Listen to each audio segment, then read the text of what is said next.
My father said, "Your sister's family will always come first. You are always last." My mother nodded, as if it were the most natural thing in the world. That sentence rewired something in me. Hi, my name is Leah Moore and I'm 29, and that was the night I stopped being my family's unpaid safety net. For years, I'd bailed them out.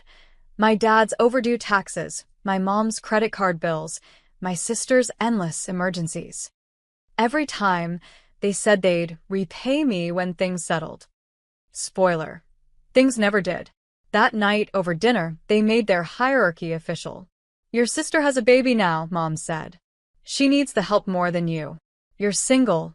You'll understand." I didn't argue. I just stared at the flickering candle between us and said quietly, "Good to know." Dad smirked, thinking I was being dramatic. But that single phrase wasn't defeat. It was a boundary being built. The next morning, I opened a separate account, moved every cent I owned into it, changed my emergency contacts, told HR to remove my parents from my insurance benefits. No announcement, no warning, just peace. When Mom texted asking for my half of a family gift fund, I replied, "I'm not participating this year. I'm building my own future." She sent back a thumbs down emoji. I smiled for the first time in months. That's when I realized I hadn't lost a family that night. I'd just stopped financing one that never saw me as part of it. And a few months later, when their emergency hit, they learned what good to know really meant. It was a Friday night when my phone buzzed with 10 missed calls, all from Mom. I was halfway through dinner with friends when her name flashed again. This time, I answered. Her voice trembled. "Leah, it's your sister. They're at the hospital. Gregory collapsed at work. They think it's serious. We need money for his emergency procedure. Can you transfer something now?" My fork froze midair. A few months earlier, they'd told me I didn't count, that I was last. Now, somehow, I'd become the first person they remembered when the bill arrived. "How much?" I asked, my tone neutral. $14,000, she said quickly. "You make good money, sweetheart. You can help. It's family." Family. The word she weaponized when convenient. I glanced at my untouched meal, the laughter of my friends fading around me. "Did you ask Dad?" "He already gave all he could," she said. "We thought you'd want to step up for your sister." "Like she's ever stepped up for me?" I asked quietly. There was silence. Then sharpness. "Don't be selfish, Leah. You're better than this." I almost laughed. "That's funny, Mom. Last time we spoke, you made it very clear where I stood." "I didn't mean it like that." "No, you did. And that's okay." I ended the call. For the first time, I didn't feel guilt, just clarity. Because somewhere between being their backup plan and their ATM, I'd forgotten that love without respect isn't love at all. But I wasn't done yet. If they wanted a lesson in consequences, they were about to get one, quietly, efficiently, and permanently. By morning, the family group chat was chaos. "Dad, we're at St. Mary's. Gregory's surgery is scheduled. Your mom's card declined. Send money immediately. Mom, don't make this harder than it already is. He could die." I read every message carefully, each one dripping with guilt and panic, before locking my screen and sipping my coffee in peace. 3 months ago, they told me I was always last. Now, they couldn't function without me. But I had a better idea than revenge. I had documentation. I called the hospital's billing department and asked to confirm the patient's name. The nurse said, "Yes, Gregory Lawson, listed under the financial care of Eleanor and Charles Morin." Perfect. That meant they'd signed the liability forms. I smiled. "No changes are needed," I said. "They're financially responsible for him." Then I hung up. By the afternoon, Mom texted again. "Leah, they're demanding an upfront deposit. They're saying I signed something. What did you do?" I didn't answer. I just forwarded her the message I'd kept for months, her own words. "Your sister's family will always come first. You are always last." And below it I wrote, "I'm just respecting the order you set. No shouting. No drama. Just reflection, delivered in the currency they understood best. When I checked social media later that night, my sister had posted a hospital selfie with the caption, "Hardest week of our lives." Some people show their true colors in crisis. She wasn't wrong. For the first time I had. 2 days later, there was a knock at my apartment door. When I opened it, Mom stood there, eyes red, voice trembling, holding her purse like a peace offering. "Leah, we need to talk." Behind her was Dad, silent and stoic, as if his pride were keeping him upright. I stepped aside. "Come in." She didn't waste time. The hospital froze Gregory's procedure halfway until we paid the balance. Do you know what that's like? Watching your daughter's husband lying there while paperwork decides if he lives? I met her gaze. Sounds like something you should have thought about before signing liability papers. Her lips trembled. "You're enjoying this." "No," I said quietly. "I'm learning from it." Dad finally spoke. "You've made your point. Now help your sister. We'll talk later." I turned to him. "You made your point first, remember? You said her family would always come first." I just agreed. He sighed, frustration breaking through. "Stop twisting my words. Your family, too." I smiled faintly. "Now I am." They looked at each other, realizing, maybe for the first time, that the power dynamic had flipped. "I already spoke to the hospital," I said. "Gregory's bill is settled." Mom blinked. "You paid it?" "Not exactly. I contacted his employer's insurance representative. Turns out his coverage was more extensive than you thought. The balance was cleared through his own plan."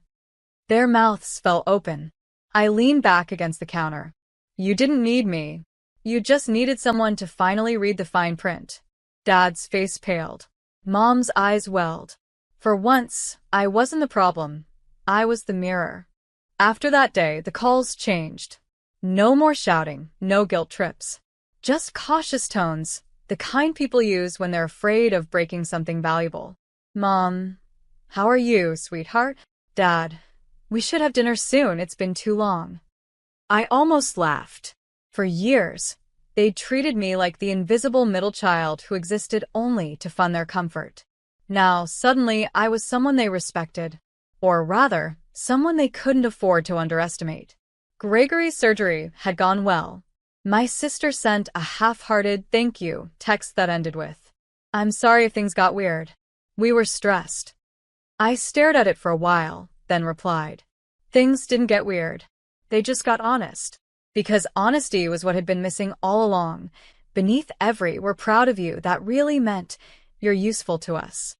That weekend, Dad showed up unannounced with an envelope. "A small repayment," he said awkwardly. I didn't take it. "Keep it," I told him. "You'll need it next time your priorities come calling." He looked confused. "You're not angry?" "No," I said, pouring myself coffee. "Anger is temporary. Boundaries are permanent." He nodded slowly, like the words stung more than shouting ever could. When they left, my apartment felt different. Lighter, quieter. It was the first time I realized I didn't need revenge. I'd already won the moment they started treating me carefully. Because power doesn't come from controlling others. It comes from no longer needing them to see your worth. A month later, I got another message from my sister, an invitation to her daughter's birthday dinner. That alone was strange. I hadn't been invited to anything in years that didn't involve me paying for it. Still, curiosity won. I went. When I arrived, the restaurant table looked almost theatrical. Silver balloons, cake, gifts, and the whole family sitting there like nothing had ever happened. Mom waved nervously. "Leah, you came." Dad cleared his throat. "We wanted to start fresh." I smiled, taking my seat. Of course. I wouldn't miss a family gathering. The waiter brought menus, and Mom said, "It's on us tonight." That alone nearly made me laugh. Dinner was pleasant, too pleasant. Forced small talk, strained laughter. Then halfway through dessert, Gregory raised his glass. "Before we toast," he said, "I want to thank Leah for helping us during the hospital chaos. We really appreciate it." My sister shot him a warning look, but I just nodded. "You're welcome." Though if I remember correctly, I didn't actually pay anything. I just read the paperwork. The table went quiet. Dad coughed. Yes, well, that still helped. I set my fork down, leaning back. Funny. Reading things thoroughly is what I do best. I actually reviewed Grandpa's trust papers last week. Mom froze. Why would you? I smiled sweetly. Because you made me his co-trustee years ago, remember? I thought I'd check the clauses before anyone else misunderstands their share. The air thickened. No one spoke. For the first time, I didn't feel small at that table. I felt centered. And this time, no one dared look away. The silence that followed my last words hung heavy. Mom's fork slipped from her hand. Dad cleared his throat, forcing a weak chuckle. You're joking, right? I looked at him, calm and certain. No, Dad. I'm not. Mom whispered. Leah, you can't be serious. That property, your grandfather meant that for the family. He did. I agreed softly. For the family, not just your favorite branch of it. Across the table, my sister's smile faltered. What are you saying? I'm saying the trust review revealed something interesting. Grandpa never transferred final control to either of you. I hold equal authority over every asset under that fund, properties, investments, even the shares in the company Dad's been bragging about for years.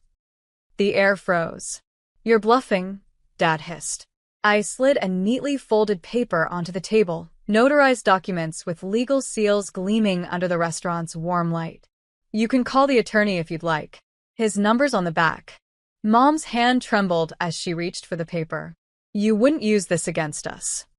I wouldn't have to, I said. You've done enough damage on your own. I'm just protecting what's mine now.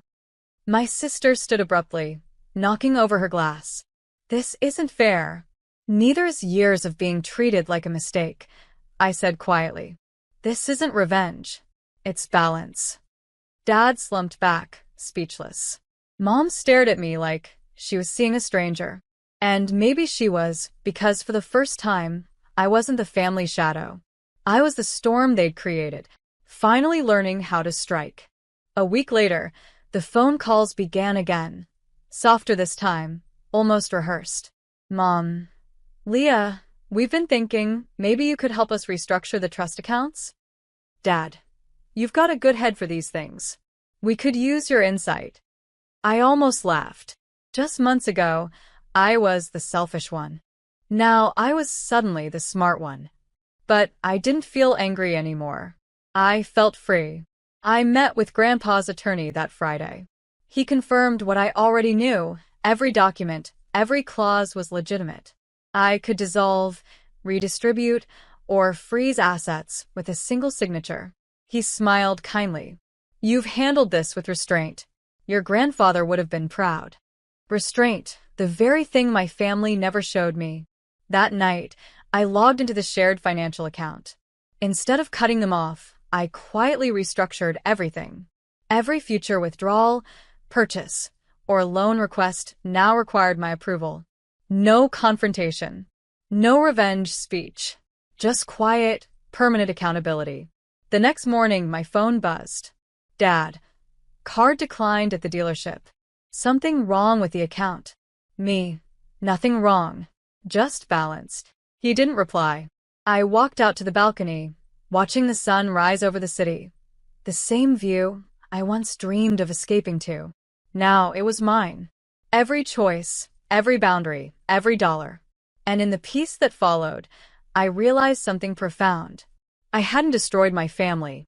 I'd simply rewritten the hierarchy they built on my silence. Revenge hadn't required rage. Just clarity. And clarity, I learned, was the most beautiful payback of all.